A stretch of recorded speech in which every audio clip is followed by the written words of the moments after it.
Gajuwaka GVMC 65వ ward Vambay colony Garudadri కొండపై శ్రీ వైకుంఠ వెంకటేశ్వర స్వామి బ్రహ్మోత్సవాలు తిలకించేందుకు భారీ సంఖ్యలో భక్తులు తరలివచ్చి స్వామివారి తీర్థప్రసాదాలు స్వీకరించాలని ఆలయ ధర్మకర్త మంత్రి మంజుల, ఆలయ చైర్మన్ దొడ్డి రమణ కోరారు. దీనికి సంబంధించిన కరపత్రాలను ఆలయ ప్రాంగణంలో విడుదల చేశారు.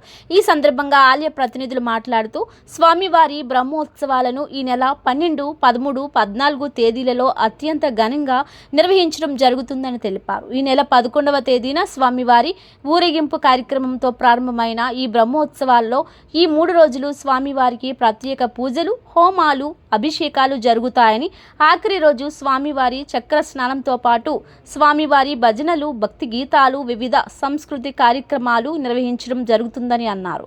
ఈ పూజా కార్యక్రమంలో భక్తులు 50 మంది పాల్గొని స్వామివారి బ్రహ్మోత్సవాలను తిలకించి స్వామివారి తీర్థ ప్రసాదాలు స్వీకరించాలని కోరారు. ఈ కార్యక్రమంలో పూడి శాంతి, పప్పల ఆదిలక్ష్మి, తిప్పల స్వాతి, ఓమి ఈశ్వరి, స్వాతి మరియు ఆలయ సేవకులు, భక్తులు పాల్గొన్నారు.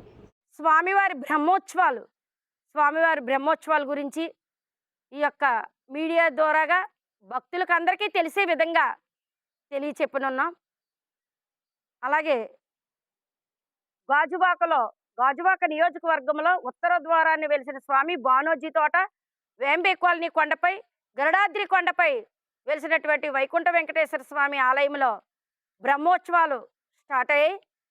మార్చి అంటే ఈ నెల 11వ తారీఖుని స్వామివారి మార్నింగ్ నుంచి కూడా మరి అంగరంగ వైభవంగా, అలాగే స్వామివారి నిత్యాలతో, కోలాట టీములతో, నేల వేషాలతో మరి అంగరంగ వైభవంగా మరి 11వ తారీఖు ఉదయం నుంచి సాయంకాలం మాడవీధుల్లో అంటే వేంబే కాలనీని ఆనుకొని గాజువాక మీద నుంచిగా వస్తూ మరి చుట్టుపక్కల కూడా స్వామిని ఊరేగించాలి, అంగరంగ వైభవంగా నిర్వహించాలని మా యొక్క మరి ఎంతో ఆశతో స్వామికి మరి ఊరిని చూపించాలని ఊరేగింపు కార్యక్రమం 11వ తారీఖున మొత్తం కూడా ఊరేగింపు కార్యక్రమాలు, అలాగే 12వ తారీఖు, 13వ తారీఖు, 14వ తారీఖు ఈ 3 రోజుల కార్యక్రమాలు కూడా స్వామివారి ప్రాంగణంలో స్వామివారి ముందు, అలాగే హోమం అని, కళ్యాణం అని,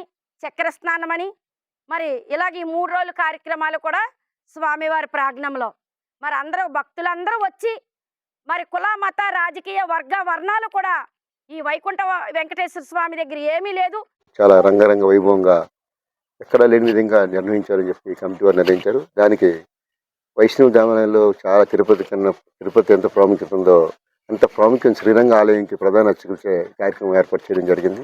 ఈ కార్యక్రమంలో విషయాలని చెప్పడం జరిగింది. సాక్షాత్ తిరుపతిలో ఏ రకంగా చేస్తారో ఆ రకంగా 11వ తారీఖు పురవీధుల్లో భారీ స్థాయిలో నేల వేషాలతో, అమ్మవారి స్వామి వెంకటేశ్వర అవతారాలతో, నిత్యాలతో చాలా భారీ స్థాయిలో ఊరేగింపు జరుగుతుంది. అలాగే 12, 13, 14 తారీఖుల్లో కార్యక్రమం ఏర్పాటు చేశారు. 14వ తారీఖు ప్రధానంగా ఏంటంటే 13 హోమాలు జరుగుతుంటాయి.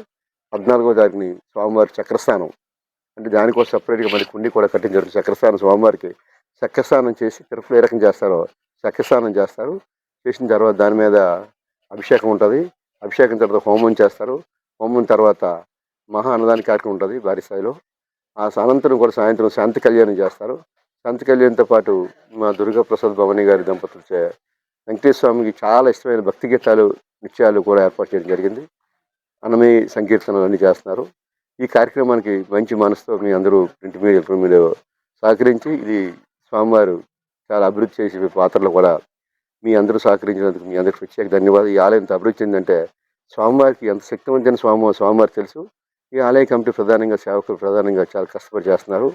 వారి సేవకులు ఎంత చేస్తున్నారు, సేవకుల కన్నా దిట్టిగా మీరు ఈరోజు తక్కువ కాలంలో ఈ 2వ సంవత్సరం యానివర్సరీ జరుగుతుందంటే, బ్రహ్మోత్సవం జరుగుతుందంటే ఇది కేవలం ప్రింట్ మీడియా, ఎలక్ట్రానిక్ మీడియా మీ పెద్దల సహాయ సహకారాలతో పబ్లిక్ తీసుకెళ్ళు ప్రజలు కూడా స్వామివారు పిలిస్తే పలుకుతున్నారు, అడిగితే ఇస్తున్నారు.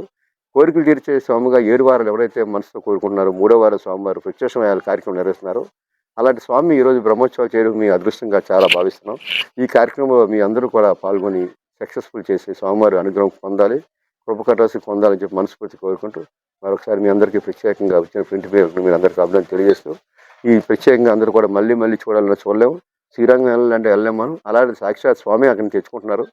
చాలా వైష్ణవులో చాలా పెద్ద పండితులు వాళ్ళు వస్తున్నారు. ఈ రమణగారి నేతృత్వంలో మాట్లాడడం జరిగింది. మీ అందరూ కూడా ఈ స్వామివారు మంచిగా ప్రచారం చేసి స్వామివారి అనుగ్రహం పొందాలని చెప్పి మనస్ఫూర్తి కోరుకుంటూ